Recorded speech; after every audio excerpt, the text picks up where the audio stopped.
I'm Richard Saxton with Market Talk from Starbucks, and my guest is Howard Schultz. He's the chairman and CEO of Starbucks and has been in that position for about 10 years, since 1987. Started the company back in 1982 at 29 years old. Right. What a success story. How have you been so successful? How do you define it?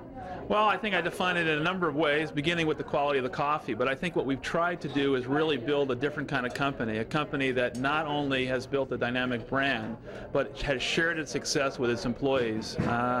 You really can build a great company in America, and I think by putting people first, and we've really been able to demonstrate that.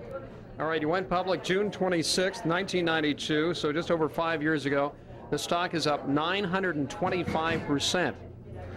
Well, I am living the American dream, and I think, I come from a place, I was born in Brooklyn, New York. I lived in federally subsidized housing project, grew up rather poor, and I think my story and the book that I've written, Pour Your Heart Into It, I think really does demonstrate that the American dream is alive and well. Our stock has performed, very well, and I think it's because of the quality of our organization and the culture of our company. The expectation is to have 1,300 stores open in the U.S. by the end of the year. Is that the forecast? We probably will have a little bit more than that, but we're opening up almost a store a day, and I think the consensus estimate is about 70 cents this year, and I think we'll meet the expectations. And next year's fiscal 1998 expectation, 95 cents a share. Can you earn that? We've given that kind of guidance as well. I think we've led a charmed life as a public company, and I think the reason for that is we've tried very hard to underpromise and overdeliver, and I think the street has really gained a lot of confidence, not unlike the consumer, in what Starbucks stands for. Let me ask you about coffee futures prices as they impact the price that you pay and I guess the price we eventually pay. The coffee market has become a weather market where the volatility of coffee and weather conditions has really produced a lot of volatility.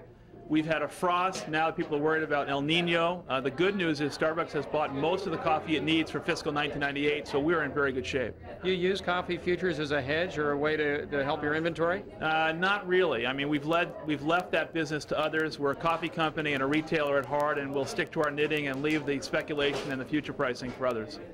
We're at Sunset in La Brea. You're building another location right next to our studios at Sunset in Wilton.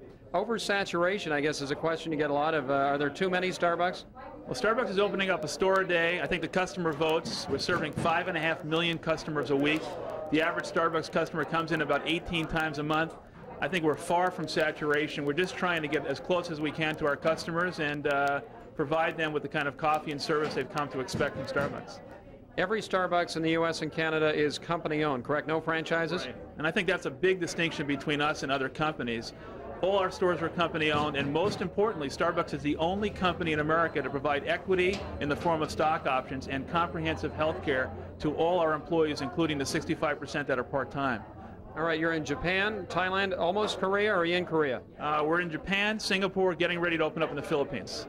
Okay, and what about the rest of Asia then? I've said publicly that I believe when all is said and done, we'll have more stores in Asia and the Pacific Rim than the 2,000 stores we'll have by the year 2000 in North America. And they're franchised or company-owned? They are joint ventures where we have a 50-50 partnership with the operating partner in those countries.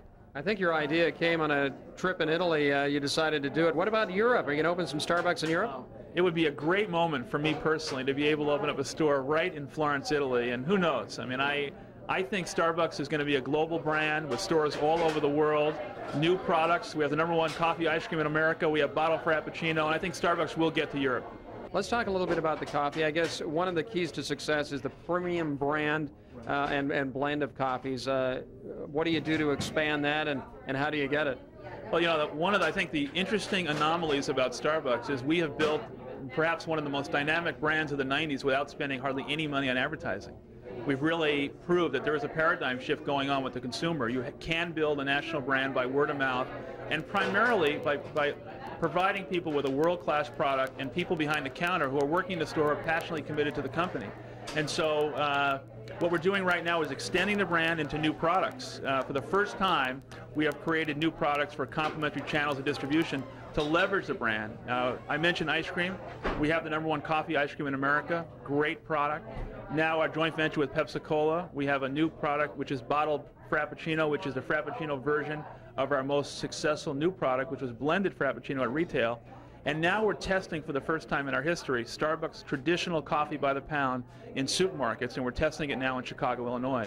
So I think Starbucks can be a different kind of brand, a different kind of company in which there's a retail presence all over the country and someday the world, as well as new products and new channels of distribution. All right, so you're going to be on the supermarket shelves with all these new products. Is that a wake-up call? What about the competition? Well, I think we're humbled by the fact that we're competing with great companies like Procter & Gamble, General Foods, Nestle, but we believe that we can get our share because of the premium aspect of the coffee and, most importantly, the trust and confidence that people have in the equity of Starbucks brand. That was not built with a 30 or 60-second commercial, but was built by the company leading with its heart and building the kind of retail platform in America that is very, very unique. All right. So what about competition? I mean, I don't think there's any other coffee chain that I know of, maybe locally in some urban areas, but nothing nationally or internationally like Starbucks yet, or am I wrong? No, you're right. I mean, the competition of those large coffee companies in the supermarket. 80% of all coffee in America is sold in the supermarket. This is Starbucks' first foray into that category, and we'll see what happens. I think that Starbucks can build a nationwide great business in the supermarket aisle by displaying our brand with premium product and competing very well against those great companies.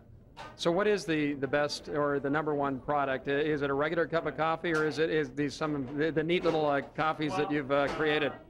Probably the most popular beverage is a latte, which is a shot of espresso and steamed milk.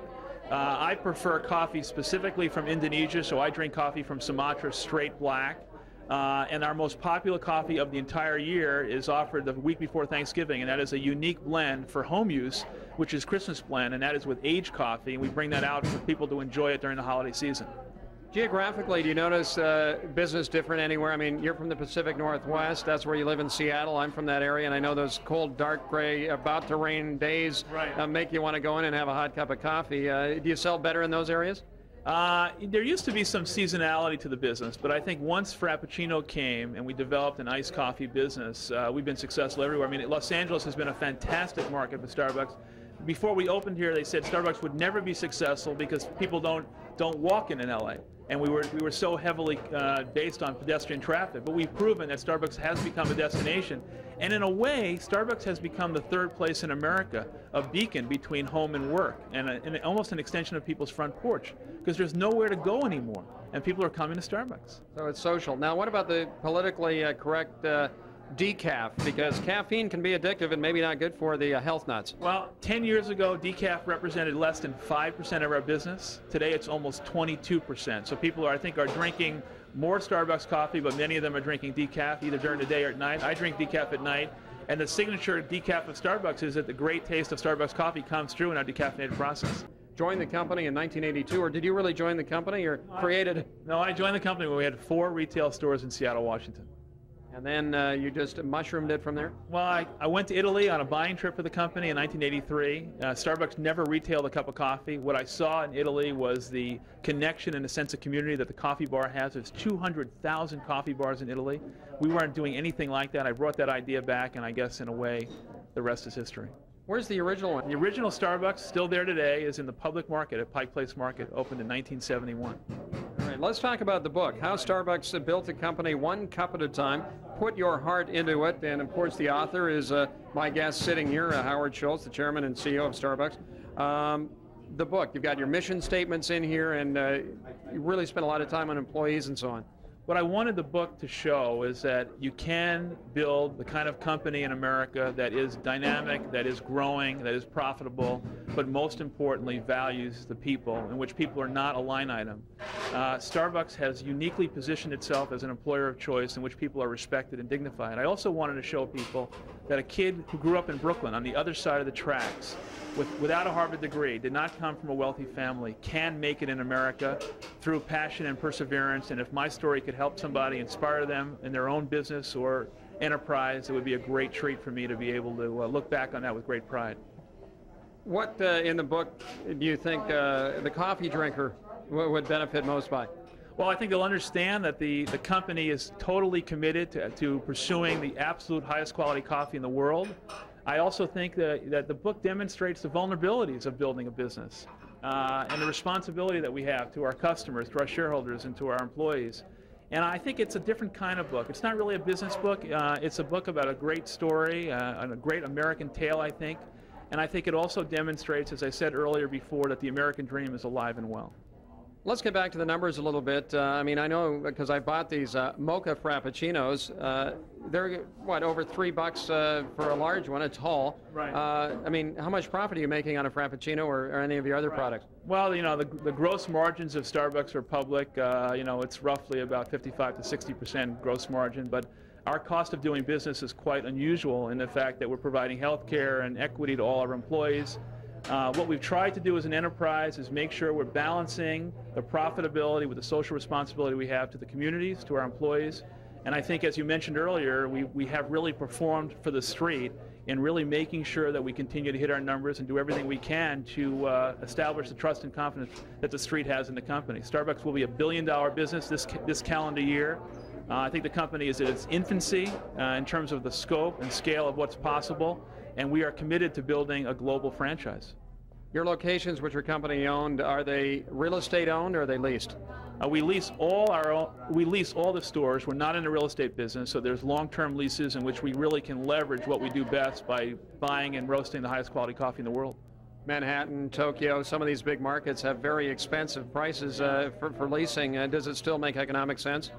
Well, I think one of the hallmarks of the company has been its real estate selection. I think you have to be very careful not to be seduced by great real estate if it's too high in the cost, and we've been able to do that.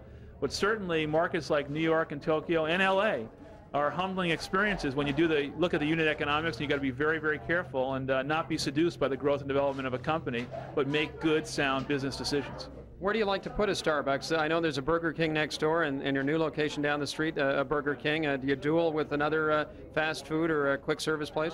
You know, we don't generally. It's not whether we're locating near another purveyor of food or not. We really want to intercept pedestrian and vehicular traffic.